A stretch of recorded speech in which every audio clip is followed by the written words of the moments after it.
ఇంట్లో కూర్చుని ఇంగ్లీష్ నేర్చుకోవాలనుకుంటున్నారా? అయితే వెంటనే మా స్పోకెన్ ఇంగ్లీష్ క్లాసెస్కి కాల్ చేయండి. నమస్తే రమ్మగారు. నమస్తే జయ. ఏదైనా మంచి కథ చెప్పండి రమ్మగారు. విశ్వాసపాత్రుడి కథ చెప్తాను. ఓ, పూర్వం ఒక రాజకుమారుడు ఉండేవాడు. ఎంతో ఆస్తిపరుడు.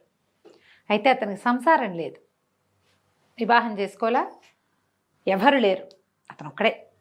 అతను ఎంత దానపరుడుగా ఉండేవాడో అట. అక్కడి నుంచి పెద్ద పెద్ద వాళ్ళని వీళ్ళని అందరినీ పిలిచి ఎప్పుడు విందులు వినోదాలు చేసేవాడు. విందులు వినోదాలు దీంతో పాటుగా బిచ్చగాళ్ళకి విపరీతంగా దానాలు చేసేవాట. ఎంతమంది వచ్చేవారో దానం తీసుకోవటానికి.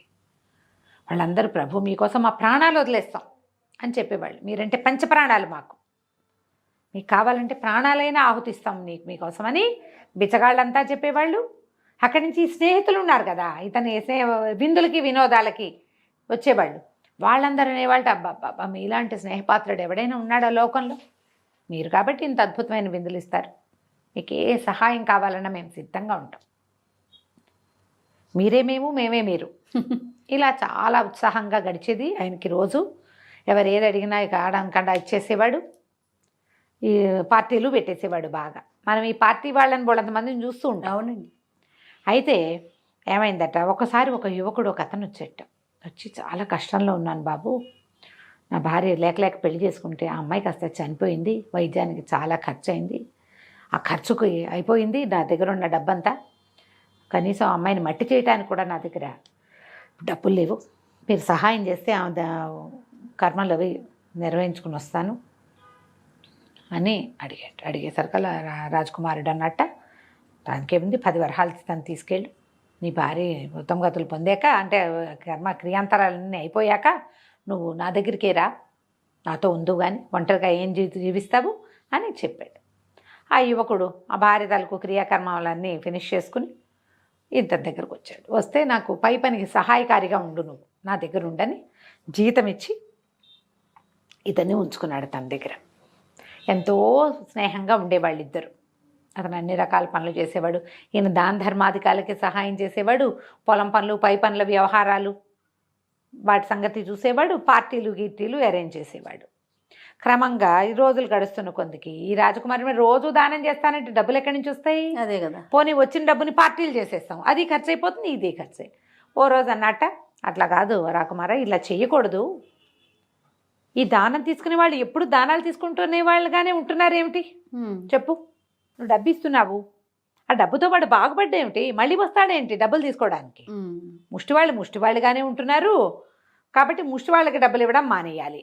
ఓ అంటే కాదు, నవ్వాడు ఈయన. పాపం వాళ్ళకి ఇవ్వకపోతే ఎట్లా అన్నాడు. ఇతను అన్నాడు, నువ్వు పార్టీలు కూడా ఎప్పుడు నువ్వే ఇస్తావేమిటి పార్టీ, నీ ఫ్రెండ్స్ ఎందుకు ఇవ్వరు? ఈ పార్టీలకి డబ్బులు పెడుతున్నావు, నువ్వు ముష్టి వాళ్ళకి డబ్బులు పెడుతున్నావు, ఈ రకంగా డబ్బులు పాడు చేసుకుంటే ఎట్లా అంటే ఇతను అన్నాడు, కాదు వాళ్ళు నా కోసం ప్రాణాలు వదిలేస్తామన్నారు. అంటే ఇతను అన్నాడు, ప్రాణాలు వదిలేస్తారా? అట్లా ఎట్లా వదిలేస్తారు? ప్రాణాలు ఎవ్వరూ వదిలేరు, నువ్వు పార్టీ ఇస్తే తింటారు. ఇప్పుడు స్నేహాలు ఎట్లా ఉంటాయి, ఇచ్చి పుచ్చుకో. నువ్వు పార్టీ ఇస్తున్నావు, వాళ్ళు కూడా ఇవ్వాలి పార్టీ. నీ గౌరవార్థం ఏనాడైనా ఎవరైనా పార్టీలు పెట్టారా? రాజకుమారుడే ప్రతి వాళ్ళ బర్త్డేకి పార్టీలు పెడతాడు. ఇలా ఫ్రెండ్స్లో కూడా కొంతమంది ఉంటారు, ఒకడే పార్టీ ఇస్తాడు, అందరూ తింటారు, తిన్నవాళ్ళందరూ బాగుపడతారు, ఆ పార్టీ ఇచ్చిన వాడు కోలుకోలేనంత చెడిపోతాడు. నేను 100 మందిని చూస్తుంటాను అట్లా. అలాగే జరుగుతుంది. అయితే ఏమన్నాడు ఇతను, వీళ్ళకి రాజకుమారులు ఈ ఫ్రెండ్స్ ఉన్నారుగా వాళ్ళందరితో అన్నాడు, నా సహాయకుడు ఏమంటున్నాడంటే ఈ పార్టీలు ఇచ్చి చెడిపోతున్నాను అంటున్నాడు చెప్పేశాడు అని చెప్పాడు.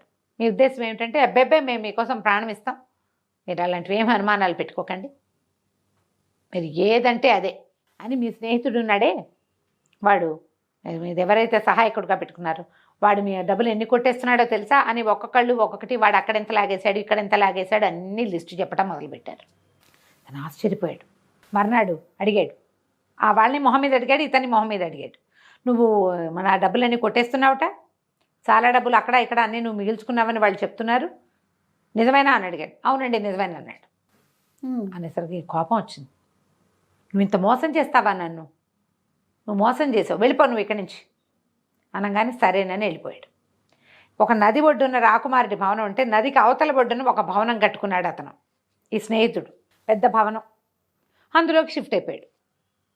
ఇక రాకుమారుడు చీచి ఇలా ఎవరిని నమ్మకూడదు, ఓన్లీ స్నేహం చేయాలి, బిచ్చగాళ్ళకి దానం చేయాలి అని పెట్టుకున్నాడు అంతే. ఇక రోజులు గడిచినాయి, డబ్బులు అయిపోయినాయి, ఆస్తులు అయిపోయినాయి, ఏమీ లేవు అతని దగ్గర. పార్టీ ఇవ్వడానికి డబ్బులు లేవు, దానం చేయడానికి డబ్బులు లేవు. సరే, ఇతనికి ఏమనిపించింది, మరి వీళ్ళంతా నా కోసం ప్రాణం ఇస్తామన్నారు కదా, బిచ్చగాళ్ళందరినీ పిలిచాడు. మీకు దానం చేయడానికి నా దగ్గర రూపాయి లేదు, మీరందరూ నా కోసం ప్రాణాలు ఇస్తామన్నారు, నేనే మీ పంచ ప్రాణాలు అన్నారు కదా, రేపటి నుంచి నా బాధ్యత మీదే అని చెప్పేసరికి బిచ్చగాళ్ళంతా గొణుక్కుంటూ ఏమన్నారంటే, అలా ఎలాగండి, మీరు బోల్డ్ పార్టీలు ఇచ్చారు, పెద్ద పెద్ద పార్టీలు, మీరు ఇచ్చిన పార్టీలో బోల్డ్ డబ్బు పోయింది, మాకు ఇచ్చిన బిచ్చం ఎంతండి, తలా ₹1 ఇచ్చారు, దాంతో మీ సొమ్ము పోయిందా మరీ విడ్డూరంగా. వాళ్ళని అడగండి. మీ పూచి మాకెందుకండి, మేము దానం ఇస్తే పుచ్చుకుంటాం కానీ ప్రేమగా ఉంటాం, నువ్వు దానం ఇస్తే ప్రేమగా ఉంటాం, నువ్వు ఇవ్వకపోతే మేము నీ దగ్గరికే రాము, మాకేం పని మీ దగ్గరికి రావడానికి, ఓకే దానం ఇస్తారని కదా మేము వచ్చాం అనేసరికి హతాశుడైపోయాడు. సరే, ఆ రోజు రాత్రి ఆఖరి పార్టీ అరేంజ్ చేశాడు. పార్టీకి డబ్బులు వేరు, దానం డబ్బులు వేరు. దానం డబ్బులు అయిపోయి పార్టీ డబ్బులు ఉన్నాయి. లాస్ట్ పార్టీ అరేంజ్ చేసి, లాస్ట్ సప్పర్ అనమాట, అరేంజ్ చేసి అందరికీ అనౌన్స్మెంట్ ఇచ్చాడు, ఇది నేను ఇచ్చే ఆఖరి పార్టీ, నా దగ్గర రూపాయి లేదు, నా డబ్బంతా పార్టీలకి ఖర్చు అయిపోయింది, ఇక మీరే నన్ను చూసుకోవాలి, మీరందరికీ నేనంటే ఎంతో ప్రేమ నాకు తెలుసు, మీరే నా సహాయకుడు, నా దగ్గర నుంచి డబ్బులు కొట్టేస్తున్నాడని వాడు దుర్మార్గుడని నిరూపించారు. మీలాంటి స్నేహపాత్రులు స్నేహశీలుడు ఎవరైనా ఉంటారో లోకంలో? ఎవరు ఉండరు, మీరే. కాబట్టి రేపటి నుంచి నన్ను పోషించే బాధ్యత మీ అందరిది. ఆనంగానే తిరగబడిపోయారు జనం. మేమెందుకు పోషిస్తామండి, మీరు పార్టీ ఇచ్చారని వచ్చాం, మీరు ఇవ్వకపోతే రాము, మీరు బిచ్చగాళ్ళకి ఎంతంత దానాలు చేశారు, దానాలతో పోగొట్టుకున్నారు. పార్టీకి ఏముంది, మీకు సరదాగా ఉన్నప్పుడు పెట్టుకుంటారు, ఇది ఏమైనా కంపల్సనా? కంపల్సరీ కాదు ఇది, మీరు పార్టీ పెట్టారు, మేము వచ్చాం అంతే, మీ సరదా కోసం. మీ పూచి మాకెందుకు, మీ పూచి మాకు లేదు, పూచి లేదు మీది, మాకు అనవసరం, మీరు పార్టీలు పెడితే వచ్చాం, మీరు పార్టీ పెట్టకపోతే రాము. మేము అడుగుతాం ఏమంటే పార్టీ ఇస్తున్నారని, నేను ఇవ్వనండి అంటే సరిపోతుంది, ఇదేం బలవంతం, బలవంతమేం లేదు, మీరు వద్దన్నారు, మీరు పెట్టనన్నారు, మేము ఊరుకుంటాము, మీరు ఇస్తున్నారు కాబట్టి వచ్చాం. ఎంతమంది మాట్లాడతారు జయ, చాలా మంది మాట్లాడారు, నువ్వు ఇచ్చావు కాబట్టి మేము తీసుకున్నాం అంతే, మేము ఇవ్వమన్నామా, హతాశుడైపోయాడు అంటారు. ఇంట్లో వాళ్ళు కూడా అంటారు జయ, ఇట్లా అంటారు, నేనేమైనా కొనిపెట్టమన్నాను నిన్ను అంటారు, మీకు అన్ని కొని నాకు ఖర్చు అయిపోయింది అంటే మేము కొనమన్నావా అంటారు, పుచ్చుకున్నారుగా, అలానే మాట్లాడతారు. అయితే వాళ్ళంతా వెళ్ళిపోయారు, మొత్తం స్నేహితులంతా. ఆ భవనాన్ని అమ్మేసి ఆల్రెడీ కుదవబెట్టాడు, వాడు వచ్చి తీసుకుపోతాడు. తెల్లవారుజామున నెత్తి మీద 2 చేతులు పెట్టుకుని కూర్చున్నాడు. తెల్లవారుజామున ఒక గుర్రపు డెక్కలు చప్పుడు అయింది అక్కడ. ఇతని పాత స్నేహితుడు గుర్రం వేసుకుని వచ్చాడు, గుర్రాన్ని చేత్తో పుచ్చుకుని. అంతా అయిపోయిందా అన్నాడు. అయిపోయింది, బిచ్చగాళ్ళు నన్ను వాళ్ళు చూడమన్నారు, స్నేహితులు నన్ను చూడమన్నారు, ఇక నేను చేసేది ఏం లేదు, మొత్తం ఆస్తంతా పోయింది అంటే ఏం పర్వాలేదు, గుర్రం ఎక్కండి అని గుర్రం ఎక్కించి నది దాటించి అవతలకి తీసుకుపోయాడు. ఈ బిల్డింగ్ మీదే, మీ డబ్బులతోటే ఇది కొన్నాను, మనకి ఇక్కడ వ్యాపారం అన్నీ ఉన్నాయి, నదికి యువతలు ఉన్నాం, ఇక మీ స్నేహితులకి మీ బిచ్చగాళ్ళకి రామ్ రామ్. తెలిసింది కదా, దానం చేసినా మనం ఎవరిని సొంతం చేసుకోలేం, పార్టీలు ఇచ్చి సంతోషపెట్టినా ఎవరిని సొంతం చేసుకోలేం. అవసరంలో ఉన్నప్పుడు సహాయం చేస్తేనే దానికి విలువ ఉంటుంది. నేను అవసరంలో ఉన్నప్పుడు నువ్వు నాకు సహాయం చేసావు, ఇప్పుడు నువ్వు అవసరంలో ఉన్నావు, నేను నీకు సహాయం చేస్తాను, నీ డబ్బు ఎక్కడికి పోలేదు, నువ్వు అమ్మేసిన వాటిలలో చాలా నేనే కొన్నాను, అది నీ డబ్బులతోటే ఇక్కడే ఉంది, నువ్వు కంగారు పడకని చెప్పాడు. ఆ తర్వాత ఈ రాకుమారుడు అటు స్నేహాలు మానేశాడు, ఇటు దానాలు మానేశాడు. స్నేహాలు ఇదివరకు లిబరల్గా చేసేవాడు, ఇప్పుడు అలా కాకుండా కొంచెం ప్లాన్డ్గా జాగ్రత్తగా చేస్తూ తర్వాత 2 వివాహాలు చేసుకుని, మనకి కుటుంబం ఉండాలి, కుటుంబం లేకపోవటం వల్లే నువ్వు ఈ పిచ్చి ఖర్చులన్నీ చేసావు, ఫ్యామిలీ కదా మనని కంట్రోల్ చేసేది అంతే. అందుకని చక్కగా 2 చెరో పిల్లని చూసి పెళ్లి చేసుకుని హాయిగా వ్యాపారము వ్యవసాయము చేసుకుంటూ సుఖంగా ఉన్నారు. కథ కంచికి మనం ఇంటికి. సూపర్ స్టోరీ రమ్మ గారు. నమస్తే. నమస్తే.